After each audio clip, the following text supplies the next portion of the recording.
Pierre Boulez, je suis heureux de vous recevoir ici pour la pause du Digital Concert Hall du programme en direct de la Philharmonie. J'aimerais que vous nous expliquiez un petit peu ce qui vous a fait associer votre propre œuvre, Explosante fixe, et le Rossignol de Stravinsky dans ce programme aujourd'hui. Oui, ça peut paraître un peu absurde de mettre les deux œuvres en parallèle. Du reste, elles ne sont pas en parallèle, elles sont en contraste.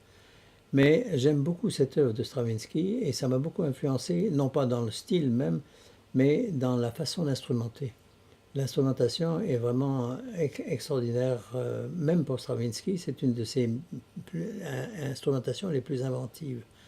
Et donc, j'ai pensé que par rapport à Explosante Fils qui tâche, avec le moyen de l'électronique en particulier, de trouver des nouvelles couleurs pour un ensemble instrumental, qui est un ensemble très réduit, eh bien, on pouvait imaginer que Stravinsky m'a influencé. Voilà, c'est ce que je voudrais que les gens pensent, et en effet, il m'a influencé. En 1971, à la mort de Stravinsky, une revue musicale lance un appel aux compositeurs d'écrire une pièce d'hommage, une page à Stravinsky, justement. C'est là que vous avez répondu. Oui, c'est là que j'ai répondu et les Français n'ont pas beaucoup compris ça parce qu'ils ne savaient pas que le mot allemand pour mi bémol, c'est S en allemand. Et le nom de Stravinsky commence par S, ça n'a rien à voir avec la lettre S en tant que telle. Et c'est pour ça que j'ai commencé à écrire une espèce de kit, vraiment, dont n'importe qui pouvait se servir pour essayer de composer quelque chose. C'était sous forme d'une espèce de dispositif géométrique qui montrait la proportion des choses. Mais évidemment, ce kit, il y en a un tout de même, un compositeur qui l'a utilisé, c'est Holliger. Il a écrit une pièce à partir de ces éléments et c'était intéressant de voir comment il a réagi justement.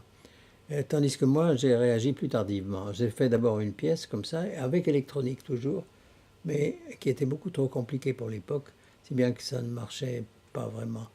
Et alors je me suis dit, pourquoi ne pas composer une pièce pour la flûte avec un ensemble d'instruments, un petit ensemble d'instruments qui marchait. Et comme j'ai utilisé beaucoup de percussions et d'instruments à clavier en général, j'ai éliminé tout ce qui est instruments à clavier et en particulier les instruments de percussion. Si bien que vous avez des choses tout à fait classiques, les cordes, dans un petit effectif bien sûr, des bois et des cuivres, et rien d'autre. Et pour moi, ça a été intéressant justement de me priver d'instruments que j'aime beaucoup pour trouver quelque chose avec des instruments tout à fait normaux, entre guillemets, et essayer de trouver une sonorité qui soit très différente. Alors avec l'électronique, c'était possible. Et l'électronique a fait tellement de progrès, cette œuvre a été composée donc il y a assez longtemps déjà, il y a une vingtaine d'années, disons peut-être 15-16 ans, et l'électronique a fait des progrès géants entre-temps, si bien que c'est intéressant de regarder ça aussi à travers l'historique de la technique. Bien sûr, il faut, pour remettre ça en perspective, le thème donc, qu'on retrouve dans Originel et qui sert de base au développement des transitoires, euh, transitoire 5 et transitoire 7, qui sont donc ici les trois composantes de cette exposante fixe, avec les interstitiels d'électronique qui relient l'un à l'autre. J'aimerais resituer ça un petit peu dans le temps, c'est-à-dire que la mort de Stravinsky en 71, vous écrivez déjà votre première version d'exposante Oui. fixe, avec ce matériau qui s'organise et qui est interdépendant autour du thème que vous reprenez dans Originel.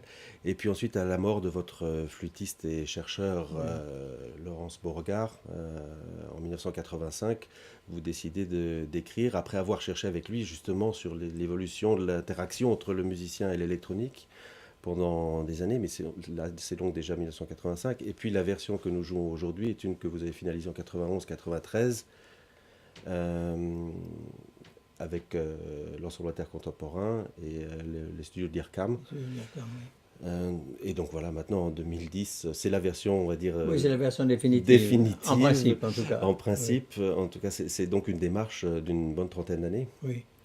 Oui, vous savez, au début de l'électronique, la première pièce que j'ai faite, c'était à Freiburg, au studio de Freiburg. Il y avait un studio allemand, du Sud-Westfunk d'ailleurs, qui s'est appelé depuis le Strobel Studio parce que Strobel était le chef du département musique et il était très fameux pour avoir beaucoup aidé la musique contemporaine immédiatement après la guerre et pendant les années qui ont suivi.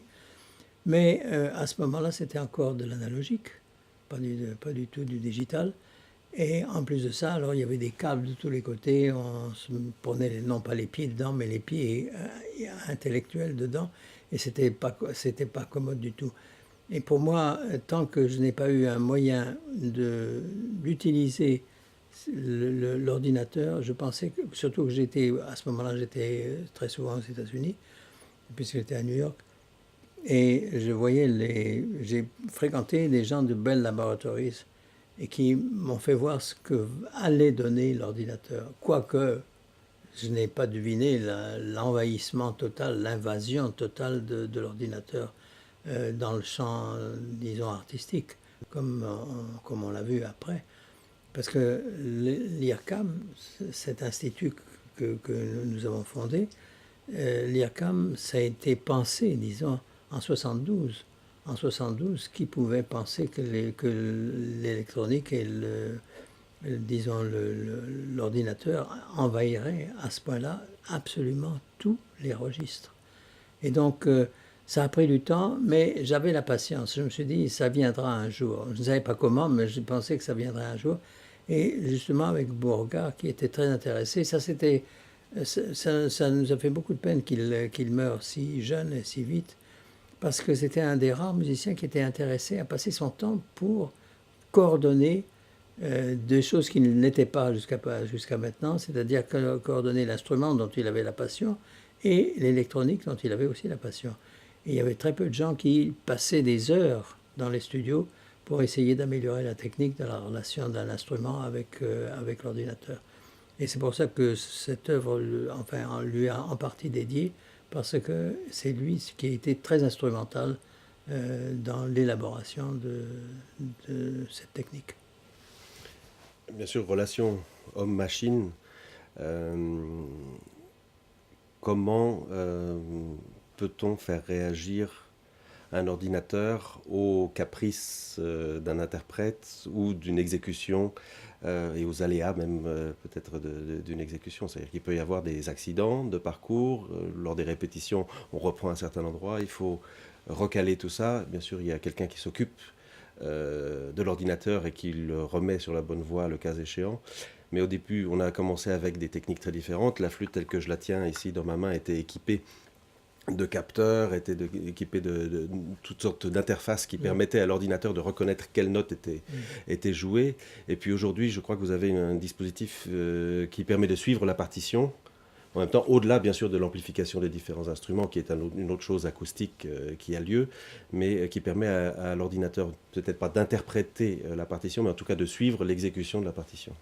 Oui, c'était exactement ça, parce qu'avant, c'était l'instrumentiste qui jouait en fonction de sa synchronisation avec la technique.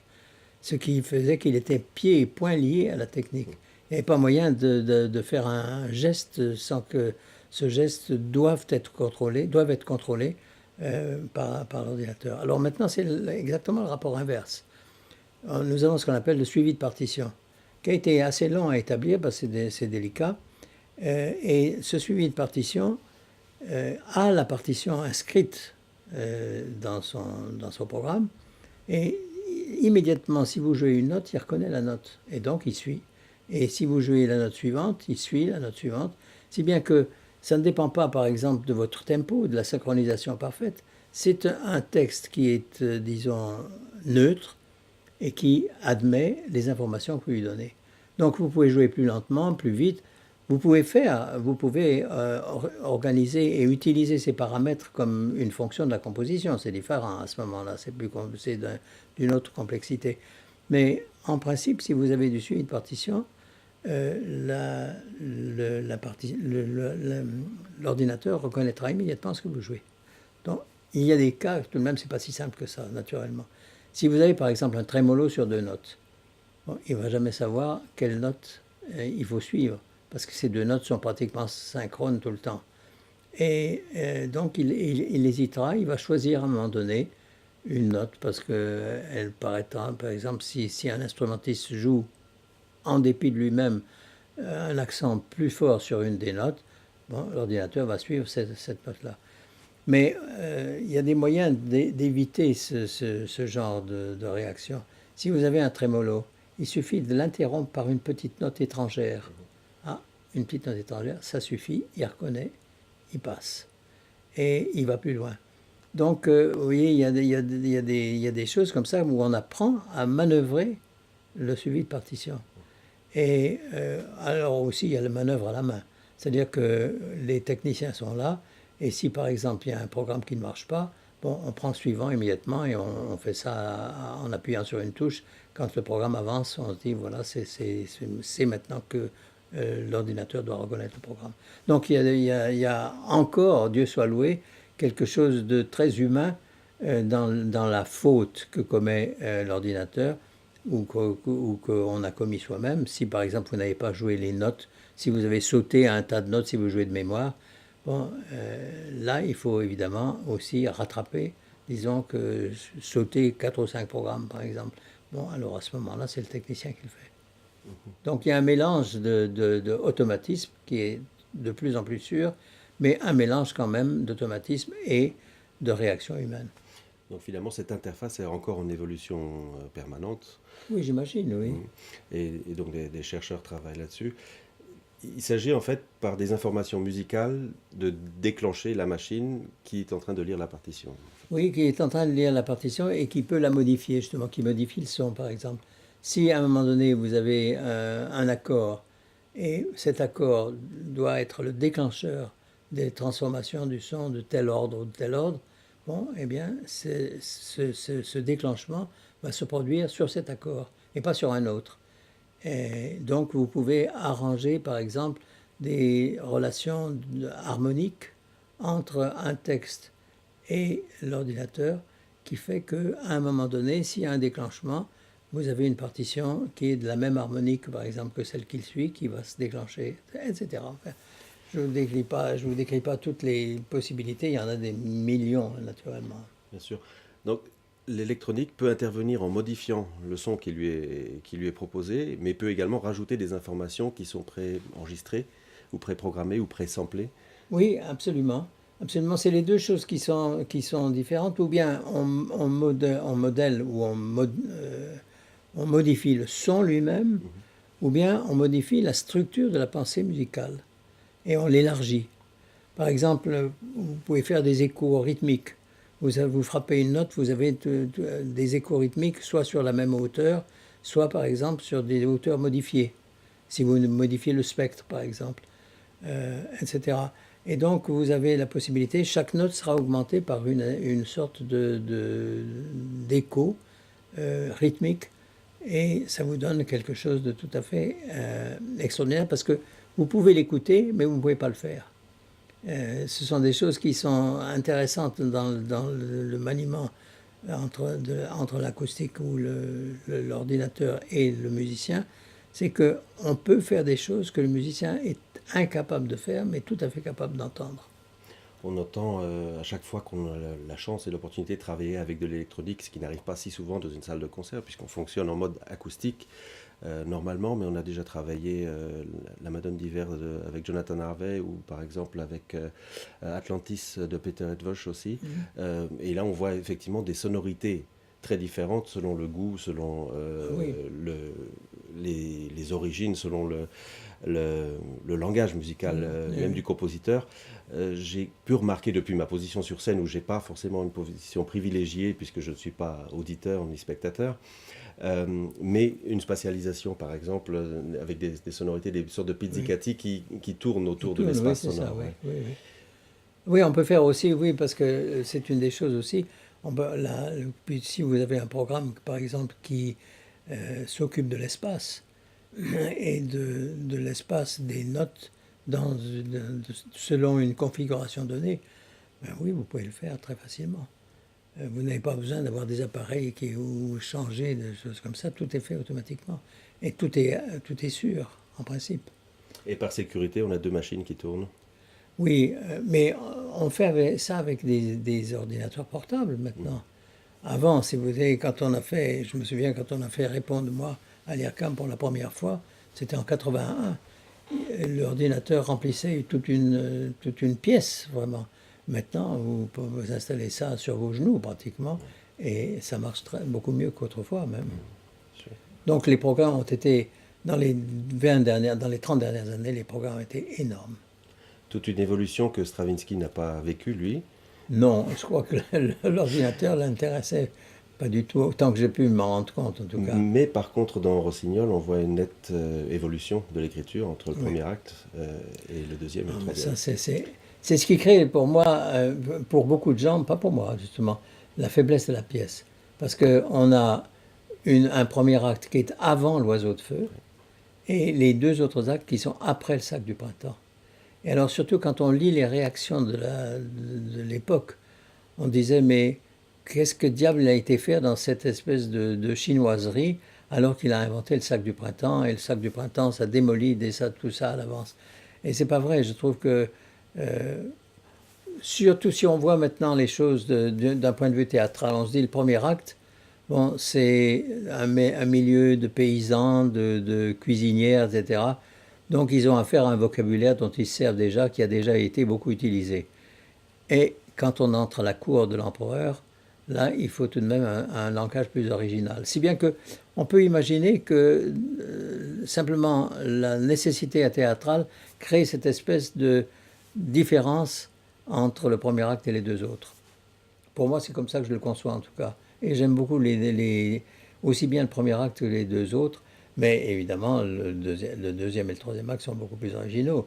Dans l'un, on sent beaucoup l'influence de Scriabine, l'influence de Rimsky-Korsakov, évidemment, et surtout, ça commence presque comme le premier nocturne de Debussy, le début de la pièce. Bon, très bien, il faut accepter que quelqu'un ait des influences au départ. Et comme disait Debussy, je crois que c'est Stravinsky qui reprend cette histoire de sa première rencontre avec Debussy après l'Oiseau de feu. Et alors, bien sûr, c'était très grand succès. C'est la première fois qu'on entendait le nom de Stravinsky. Et Debussy tempait à son enthousiasme en disant, vous savez, il faut bien toujours commencer par quelque chose. Sur ces belles phrases, je vous remercie beaucoup de nous avoir éclairés sur ce programme. Merci beaucoup Pierre Boulez et à bientôt j'espère. Merci de votre invitation.